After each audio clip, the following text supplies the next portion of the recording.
Hello, if you are new to the channel, this is Dave and Carrie with one adventure at a time. And we have been traveling and living in our self-converted ProMaster for the last 7 years. Now, if you're looking to buy a ProMaster, or maybe you already own a ProMaster, I'm sure you've heard the horror stories about the transmissions in these vans. And since we just replaced our transmission, we thought this would be a good time to pass along everything that we have learned. Yes, and we have an expert in ProMasters, Kip from ProMasters Only, joining us this episode. And stay to the very end. We want to show you one thing on the windshield that could possibly affect your transmission. A little backstory on our Ram ProMaster. It is a 2017 2500. We bought it with 29,000 miles already on it, and it was well used. So we ended up getting 139,000 miles on the transmission before replacing it. Before we go into our maintenance records, we do want to acknowledge that we built the van out and we built it heavy. If we were to do our build over again, we would do everything much lighter. Yeah. And I'm mentioning this because I feel personally that this played a part in the demise of our transmission. Yeah, definitely shortened its lifespan. Okay, so the maintenance. Now, granted, on our part, we were a little bit late on getting the first transmission change done. But as Kip says, he's gone 400,000 miles without a transmission change. Yeah, we got our first one done, transmission fluid and filter change done at 80,000, and it should have been 60,000 or possibly even earlier. And at 80,000, the mechanic brought us out the magnet that's in the bottom of the pan. There were quite a few shavings on that magnet, and the transmission fluid was black at that point. Black and smelled burnt. So at 80,000 miles, we had the indication that there was some kind of problem. Yeah, and this is several years ago. And so our second transmission change, fluid and filter, was at 119,000 miles. Yes. Yeah. And we had that done on the East Coast. And in Alaska, when we had to change the transmission, that was 139,000 miles. And that transmission fluid was black and burnt. So in the space of 20,000 miles, it had gone bad again. Yeah, we first started noticing a problem with the transmission after that the fluid and filter change. The second one. Yeah, the second one at 119,000 miles, because we started getting this wobble and it just wouldn't go away. And we had several mechanics look at it, but one of the mechanics said that it's the transmission. He says it's not going to get any better, it's just going to get worse. And he thought it was a torque converter in the transmission. Yeah, and he said it could be a couple months, it could be 6 months, it could be 2 years. So he pretty much said drive it until you can't drive it anymore. Right. And so at that point, all we could do is keep our transmission fluid changed every 30,000 miles and drive the van. So that brings us up to speed to where we decided to go to Alaska, and we played transmission roulette. Yeah. And that is where we needed a new transmission, which I think was probably the best possible option in our case. But before we go into that, let's change you over to Kip, and let's see what Kip has to say about the transmissions in these vans. Hello, you funky little chickens. Okay, Carrie has asked me to give I should introduce myself.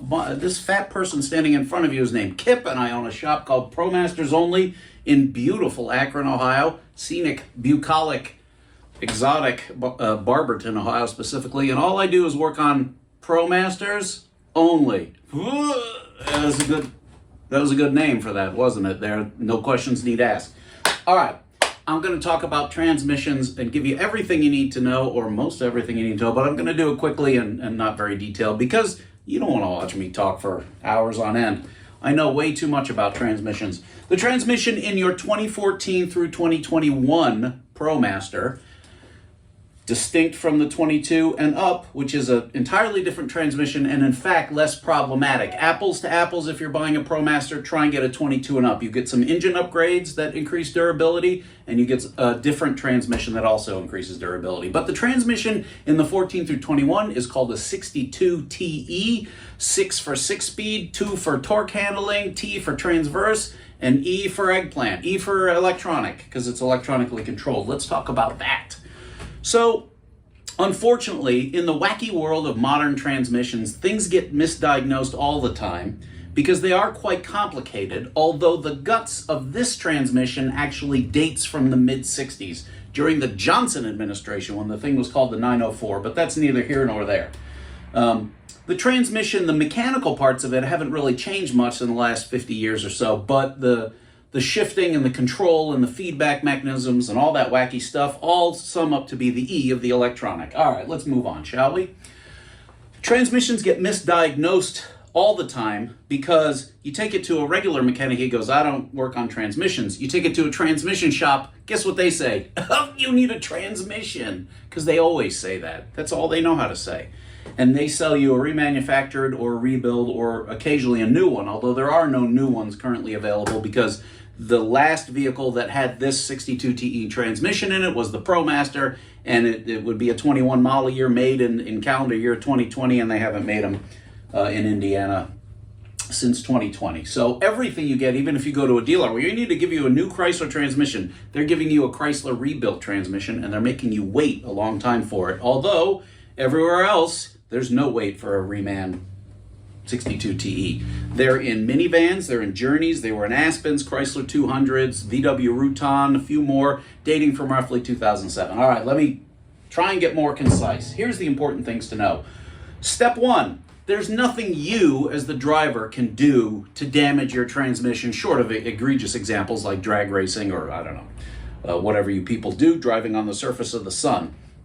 It is, because it's electronic, it protects itself. And what's it protecting itself from? You, as the driver. Slam it into reverse at 100 miles an hour, it'll just deny the shift. I don't recommend you do that, but you understand what I'm saying.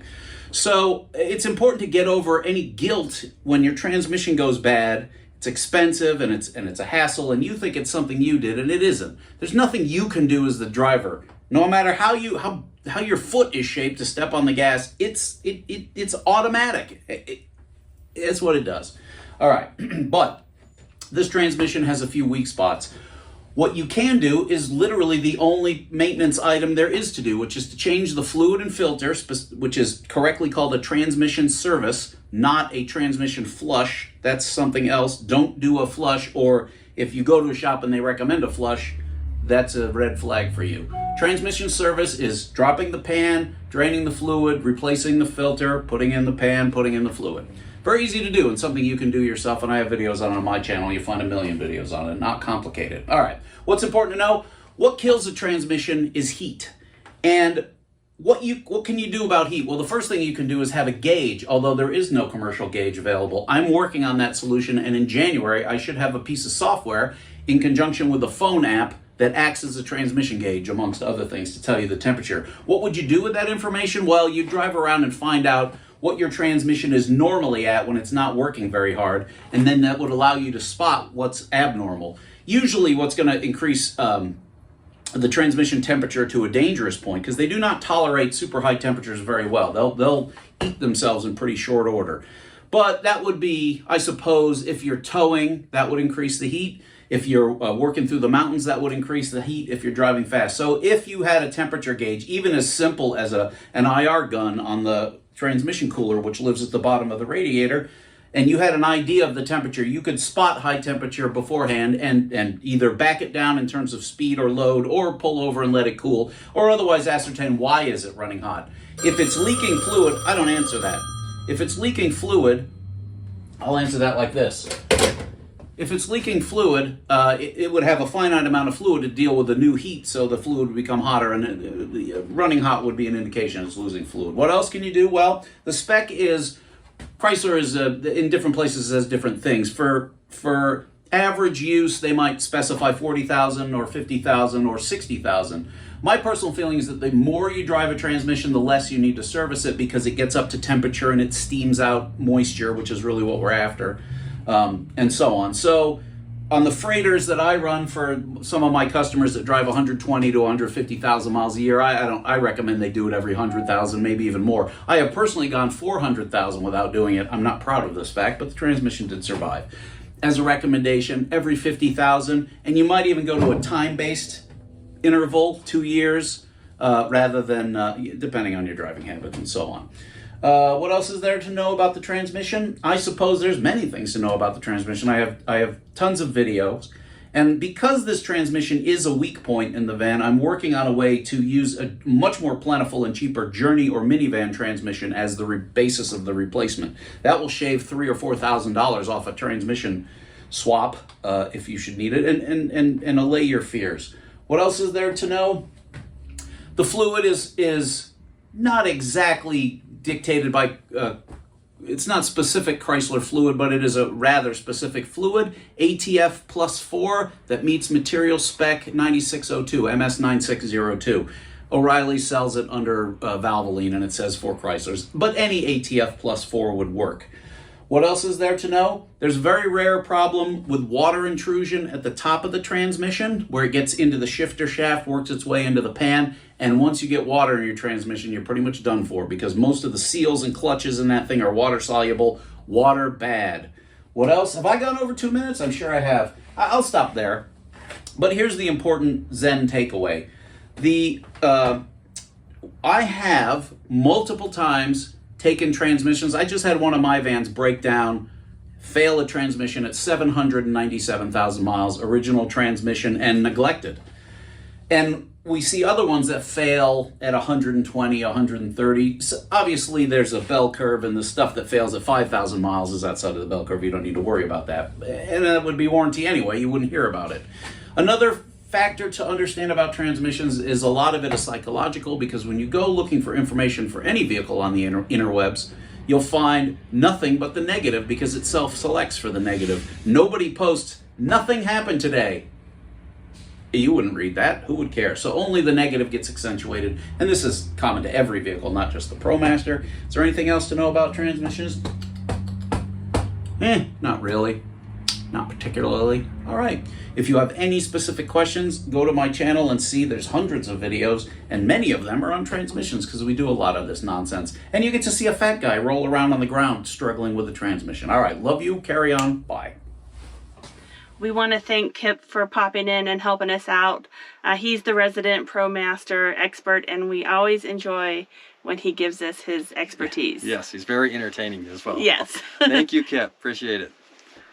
So a couple things really stood out to me, and one is that there's safety measures built into the transmission, so there's not a whole lot you can do to ruin your transmission yourself.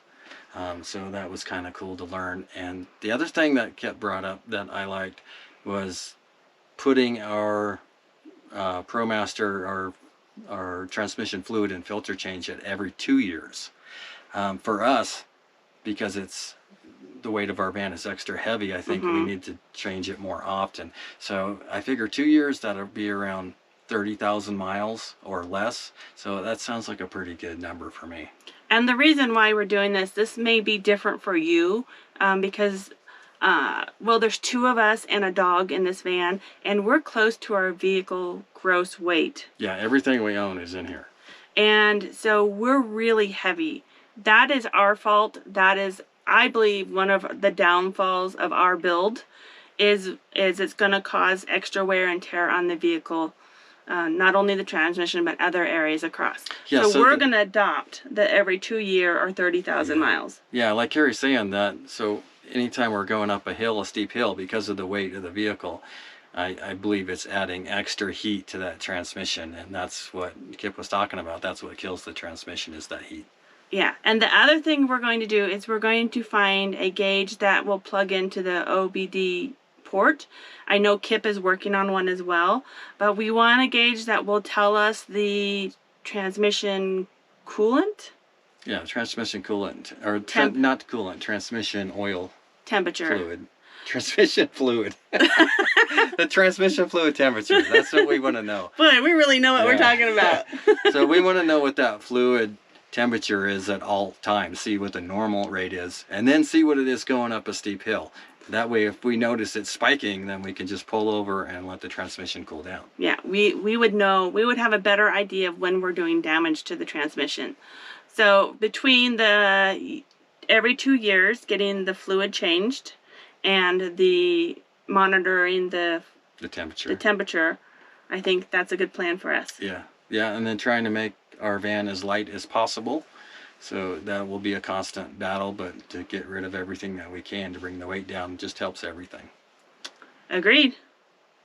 Okay, so let's go outside and show you the one thing that the ProMaster, the transmission mechanic in Alaska told us that could cause damage to your transmission. And Kip touched on this very lightly. This is very rare, but if you live in, let's say, the Pacific Northwest, or maybe like in Michigan where feet of snow are sitting on top of your van and melting, this could affect you. It has to do with strawberry milkshakes. So what does strawberry milkshakes have to do with transmission? Well, I'll tell you a little bit about that right now. It's basically water getting down on top of your transmission and going through the linkage, which is supposed to be watertight, but isn't always. So water will get down into that because the linkage is right on the very top. Water sits right on that linkage and then can get down into your transmission. Once that happens, it's just a yucky mess. That happened to somebody up in Alaska that was at the transmission shop. And that's what the mechanic called it. It's like, it's over for that transmission. Strawberry milkshake Strawberry is not milkshake. good. So what we have on ours, and ours is a perfect example of how it should not be, but many ProMasters have the same problem, is when the water comes down the windshield, it is supposed to go over this little rubber cowling or plastic and then down the drain holes, and the water's directed away from the transmission or vital engine parts. But what's going on here is this cowling, the clips break that are holding it to the glass, and all the water that runs down your windshield goes in your motor and on top of the transmission. So that's what's causing the problems here. Check out, if you have a ProMaster, check yours out and see if it actually is tight like it's supposed to be all the way across. And this is the area on this side that's right above the transmission. So there is a fix for this, and we're going to do that soon. And that is simply putting a layer of tape and keeping it tight to the glass. Now, if you have your windshield replaced at a shop, if they do it correctly, it should be nice and sealed. But if they do not do it correctly, they're going to break those clips, or sometimes they just break on their own. And that is a problem with most ProMasters. So you definitely check it out and see if you have a gap there. And like we said earlier, this is probably not a problem that most people are going to have. But if you're in a super wet climate, like the Pacific Northwest, or let's say Alaska or Michigan or somewhere where it's feet of snow. If you have a lot of snow on the top of your vehicle and it's just constantly dripping down into your engine, melting, yeah, for like months at a time, it could get down into your transmission through that linkage. Yeah. We hope this video helped you in some way, and thanks for coming along. Yeah, thanks for joining us. We hope we were able to share some information that will help you in the future.